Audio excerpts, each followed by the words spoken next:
2026 অৰ্থাৎ আজিৰ social সায়েন্সৰ question পেপাৰৰ শৰ্ট কুৱেশ্যনৰ সম্পূৰ্ণ সলিউশন তো তোমালোকে কিমান কেইটা শুদ্ধ কৰিলা তো তোমালোকে এইটো ভিডিঅ'ৰ জৰিয়তে তোমালোকে জানিব পাৰিবা এইটোৱে ধৰা যে তোমালোকৰ এটা ৰিজাল্ট গতিকে তোমালোকে চাবা তো 1 নম্বৰৰ শুদ্ধ উত্তৰটো আছিল অপচন নম্বৰ বি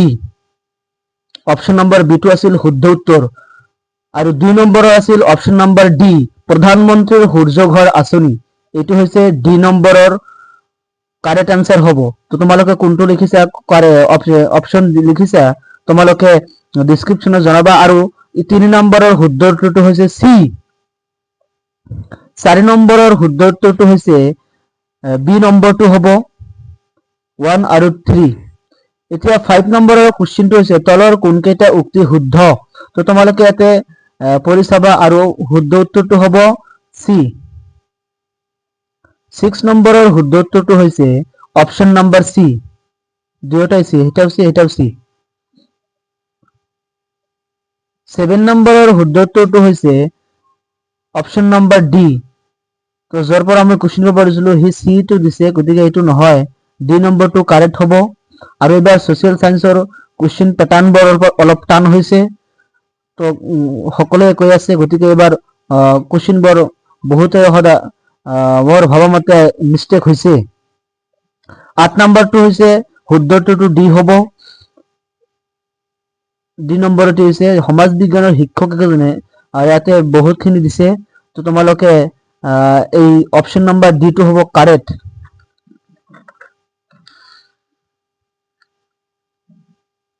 সমাজ বিজ্ঞানৰ শিক্ষক এজনে ছাত্ৰ ছাত্ৰীসকলক এই যে এটা কাহিনী এটা দিছে 9 নম্বৰটো হৈছে অপশন নম্বৰ সি টো কাৰেক্ট হ'ব কাৰ্বন ডাই অক্সাইড আৰু মিথেন এটো হ'ব কাৰেক্ট आंसर আৰু 10 নম্বৰৰ শুদ্ধ উত্তৰটো হৈছে অপশন নম্বৰ এ যিবিলাকে এ দিছা তো গুড আৰু যিবিলাকে দিয়া নাই সেইবিলাকটো গলে আৰু 11 নম্বৰৰ যেটো কাৰেক্ট आंसर মই কোশ্চেন নকও কাৰণ কোশ্চেন বিলাক আছেই আৰু কলে বহুত দীঘল হৈ যাব সেইকাৰণে মই অনলি आंसर বোৰ কি আছে তে ডি নম্বৰটো কাৰেক্ট आंसर হ'ব উত্তৰ আমেৰিকা 27%, দক্ষিণ আমেৰিকা 22% এনেকে দিয়া আছে আৰু 12 নম্বৰৰ শুদ্ধ উত্তৰটো তোমালোকে এই যে দেখিবলৈ পাইছা ইয়াতে ডি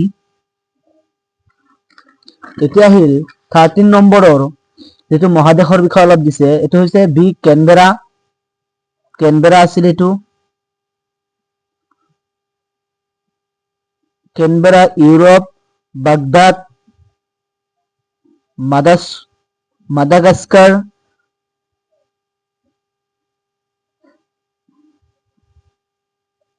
14 নম্বৰৰ হৈছে ডি নম্বৰটো কেৱল 1 আৰু 2 14 নম্বৰৰ ডি নম্বৰটো কাৰেক্ট आंसर আৰু 15 নম্বৰৰ ডি টো পৰিবেশৰ স্থানীয় সমস্যা এটো ডি হ'ব আংগাৰল্যান্ড হৈছে পেঞ্জিয়াৰ উত্তৰ অংশ এটো এ হ'ব 2011ৰ লোকপিয়ল অনুসৰি তলৰ কোনটো জোৰ শুদ্ধভাৱে মিল আছে তো অপশন নম্বৰ এ হ'ব এটো 18 নম্বৰৰ অপশন নম্বৰ সি টো হ'ব কাৰেক্ট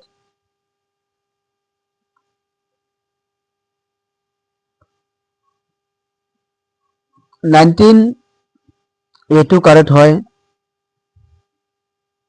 ভাৰতবৰ্ষৰ কিয় এখন সমাজবাদী ৰাষ্ট্ৰ কিয় হয় ভাৰতবৰ্ষ তো 1 আৰু 2 নম্বৰৰ যিবোৰ যুক্তি আছে সেইবোৰ সঠিক হয় 20 নম্বৰ হৈছে দক্ষিণ আমেৰিকা মহাদেশৰ ক্ষেত্ৰত তলত দিয়া কোনটো নদীসমূহ গট উদ্ধ যে গট শুদ্ধ কোনটো হয় এ নম্বৰটো হৈছে কাৰেক্ট आंसर আৰু 21 এটো হ'ব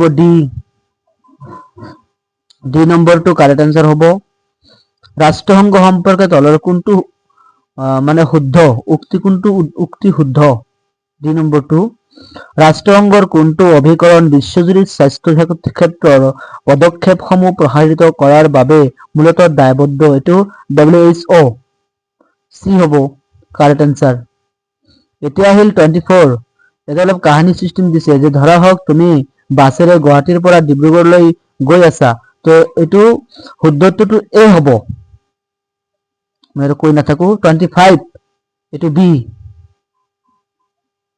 26 হ'ব ভাৰতত কাগজী মুদ্ৰা কোনে ছাপা কৰে? এইটো হ'ব ভাৰতৰ কেন্দ্ৰীয় চৰকাৰে। ভাৰতৰ কেন্দ্ৰীয় চৰকাৰে কাগজী মুদ্ৰা ছাপা কৰে। এইটো হ'ব নীতি আয়োগৰ বিষয়ে অলপ দিছে। এইটো হ'ব বি নম্বৰ 2 সৰ্বোচ্চ 4জন কেন্দ্ৰীয় মন্ত্ৰী।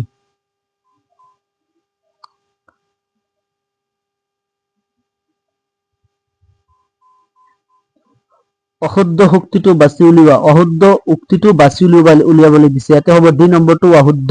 উদাৰীকৰণ আৰু ব্যক্তিগতকৰণ প্ৰক্ৰিয়াই গোলকীকৰণৰ প্ৰক্ৰিয়া বাধাগ্ৰস্ত কৰে। এইটো হ'ব কাৰেক্ট আনসাৰ। আৰু 29 চি জনমূৰি আই। 13 কলা ধন সম্পৰ্কে শুদ্ধ উক্তি কেইটা বাছি উলিয়াবলৈ দিছে। বি। 31 লৰ্ড কাৰ্জন বংগ বিভাজনৰ আঁচনিৰ ঘোষণা কৰিছিল। কিয় কৰিছিল? কোনটো কিয় কাৰণে কৰিছিল? কাৰণ দৰ্শাব দিছে। তিনিটা কাৰণ দি দিছে, গতিকে তিনিটা শুদ্ধ। 32 এইটো হ'ব কাৰেক্ট আনসাৰ। 33 হ'ব চি।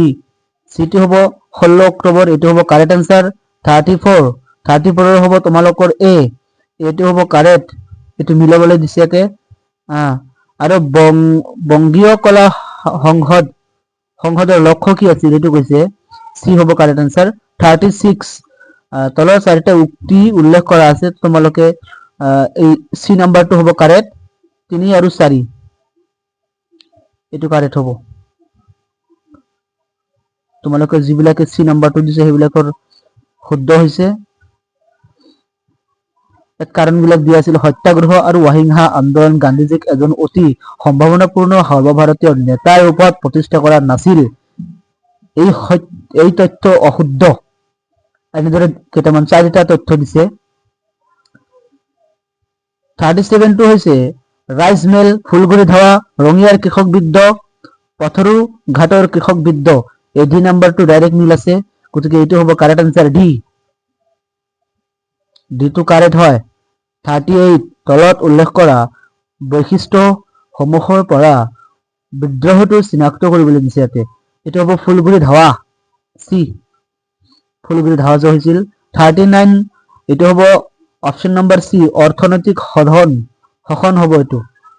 14 নম্বৰ গান্ধীজীৰ কৰিম কিম্বা মৰিম শ্লোগান প্ৰধানতঃ কোনটো আন্দোলনৰ লগত জড়িত আছিল? তো ডি হ'ব ভাৰত ত্যাগ আন্দোলন। এইটো আছে তোমালোকৰ জানাই।